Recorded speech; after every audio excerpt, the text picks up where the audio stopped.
आज 1 जुलाई को international doctors day है और वर्तमान परिवेश में आज का यह दिन उन सभी डॉक्टरों को नमस्कार करने का है, सलाम करने का है, जिन्होंने 100 दिन के कोरोना काल में अपने घर परिवार की परवाह नहीं करते हुए पूरा समय संक्रमित मरीजों की सेवा में लगा दिया।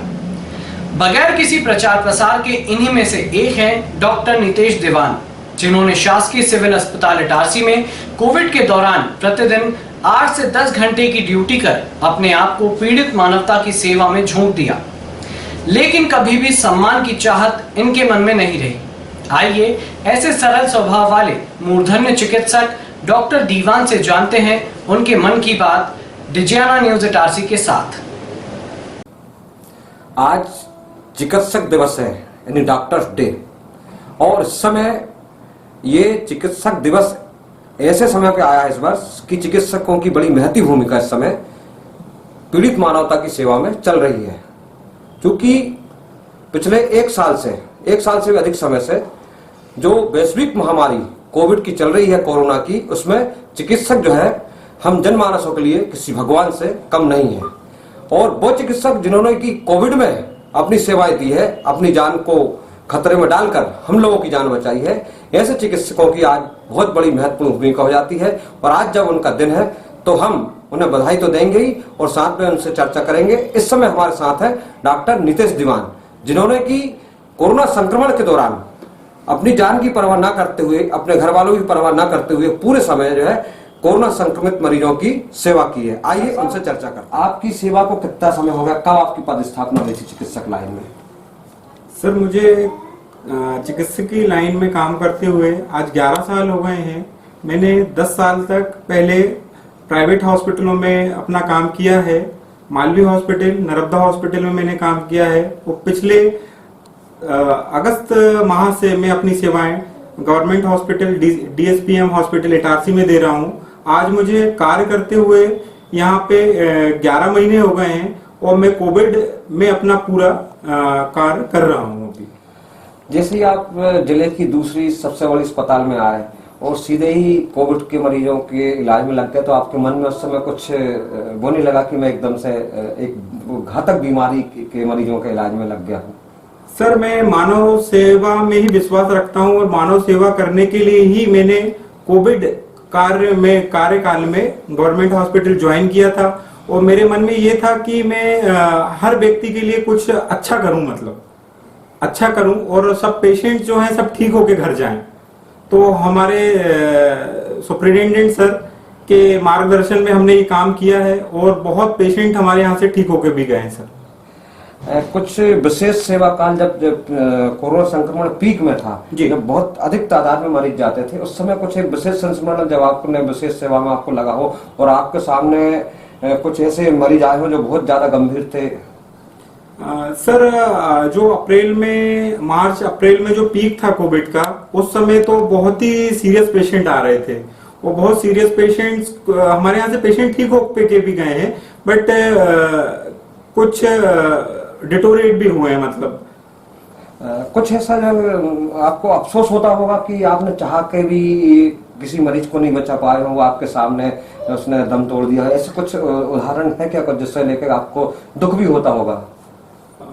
सर, मरीज एक्चुअल में क्या होता है कि जब कंप्लेंट 2-4 दिन क्या कर रहा था, मरीज घर पे ही ट्रीटमेंट ले रहा था।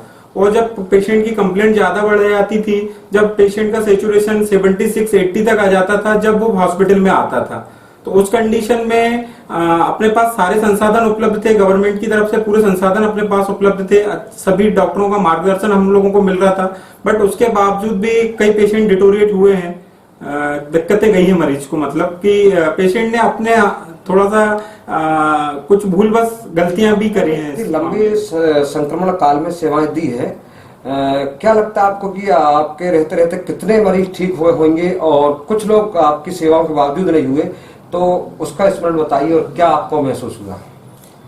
सर, हमारे पास नंबर ऑफ पेशेंट बहुत सारे थे, वो बहुत पेशेंट ठीक होकर भी गए हैं हमारे यहाँ से। पर कुछ पेशेंट जिनको डायबिटीज, हाइपरटेंशन और अदर कोमॉर्बिडिटीज थी, उसके चलते हुए कुछ पेशेंट हमने 7-8 दिन भी ट्रीटमेंट किया, बट उसके बावजूद भी डिटोरिएट हो गए। तो उसका हमें आज भी दुख लगता है कि हम उन पेशेंट्स के लिए कुछ ज्यादा कुछ नहीं कर पाए, वो पेशेंट डिटोरेट हो गया, मतलब उसकी डेथ हो गई सर। तो आज भी हमें उस चीज का बहुत ज्यादा अफसोस है और आज भी हमें उस चीज का बहुत दुख है।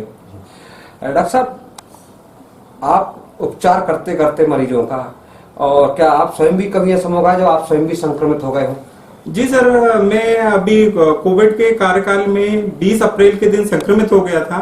उस संक्रमित होने के बाद फिर मैंने होम क्वारंटाइन में और हॉस्पिटल्स में मेडिसिन ली और उसके बाद मैं ठीक हो गया। फिर मैंने दोबारा पुनः ज्वाइन किया और फिर मैंने मरीजों की सेवा चालू कर दी। साहब, अब वैसे कोरोना की रफ्तार बहुत धीमी हो गई है, या कहेंगे ना के समान है, लेकिन संभावित रूप से जो तीसरी लहर आ रही है इससे बहुत घातक बताया जा रहा है, दूसरी लहर से भी। तो ऐसे समय उस लहर से बचने के लिए आप आम लोगों को, आम नागरिकों को क्या राय देंगे? उनके लिए क्या आपकी जो है सलाह रहेगी? सर, तीसरी लहर के लिए भी हमें सोशल डिस्टेंसिंग, मास्क और सैनिटाइजर का उपयोग करना पड़ेगा। जब ही हम आगे आने वाली जो तीसरी लहर है उससे हम बच पाएंगे। और हम लोगों को अभी पब्लिक जो गैदरिंग हो रही है उसमें भी थोड़ा सा प्रिकॉशन रखना चाहिए, सावधानी रखना चाहिए सर। और वैक्सीन जो है, वैक्सीन बहुत ही कारगर है और एक सुरक्षा कवच की तरह काम कर रहा है। तो सभी नागरिकों से मेरी यह अपील है कि सभी लोग अपना अपना वैक्सीनेशन करवाएं, क्योंकि ये एक सुरक्षा कवच है सर। डॉक्टर दीवान, बाकी आपने जो है बहुत बेहतरीन सेवाएं कोविड संक्रमण काल में दी है, लेकिन इस सेवाओं के पीछे आपको किसका मार्गदर्शन मिला और आपके सहयोगी कौन रहे जो आपका मनोबल बढ़ाते रहे और आप पूरी तन्मयता से मरीजों की सेवा करते रहे? सर, हमें सबसे ज्यादा सपोर्ट हमारे superintendent sir doctor R K. Chaudhary sir ji का मिला। उनके ही मार्गदर्शन में हमने अभी कोविड में काम किया है और आगे भी हम उनके मार्गदर्शन में आगे भी कोविड के लिए कार्य करेंगे। साथ में हमारे पूरे नर्सिंग स्टाफ का भी हमें पूर्णतः सहयोग रहा। हमारे ट्यूटर मैडम लोगों का भी हमें सहयोग रहा। उनके साथ हमने मिलके ये कोविड में अभी काम किया और आगे भी हम उन्हीं के साथ में मिलकर ही हम कोविड का कार्य सुचारू कर रहे हैं। जब कोरोना संक्रमण के दौरान चिकित्सक अपनी पूर्ण तन्मयता से सेवाएं जो है संक्रमण के मरीजों को देते थे, 8 से 10 घंटे तक उन्हें कई बार उपचार करना पड़ता था। ऐसे में उनके परिजन किस प्रकार चिंता करते थे या नहीं करते थे, इसके लिए हम डॉक्टर नीतेश दीवान की धर्मपत्नी सारिका दीवान जी हमारे साथ में, हम उनसे पूछेंगे कि उनको भय लगता था या नहीं लगता था। बताइए सारिका जी, आपके पतिदेव बहुत लंबे समय तक संक्रमण के दौरान सेवाएं देते रहे। उस दौरान कई बार बहुत देर से भी घर आते थे और बहुत सारे मरीजों को भी, उस समय आप कैसा महसूस करती थी? डर तो एक अंदर था, डर तो लगता था, लेकिन अब नौकरी और फिर मानव सेवा करने का कहीं ना कहीं मौका मिला है तो डर तो बहुत था। बच्ची भी साथ छोटी है, समय भी वो ऐसा था कोरोना काल वाला, पर एक मानव सेवा का समय करने का था तो फिर थोड़ा वह भी दूर होता गया। तो अब कैसा लगता है जब वो आपके श्रीमान जी के द्वारा उपचार से बहुत सारे मरीज ठीक हो गए हैं और अब कोरोना काल भी धीरे धीरे खत्म होता जा रहा, तो आप मिस्टर दीवान को लेकर आपकी क्या प्रतिक्रिया? गर्व होता है उनकी सेवा? मुझे बहुत गर्व महसूस होता है कि मैं उनकी धर्म पत्नी हूँ और बढ़िया निरंतर वो अपना काम करते रहे, सेवाएं देते रहे। और आज डॉक्टर्स डे पे मैं बधाई भी देना चाहूंगी। तो ये थे डॉक्टर नीतेश दीवान BHMS, जिनकी सेवा काल अभी 1 दशक की हुई है, लेकिन उन्होंने अपना मूल समय जो है डॉक्टर श्यामा प्रसाद मुखर्जी शासकीय अस्पताल में कोविड मरीजों की सेवा में निकाला है।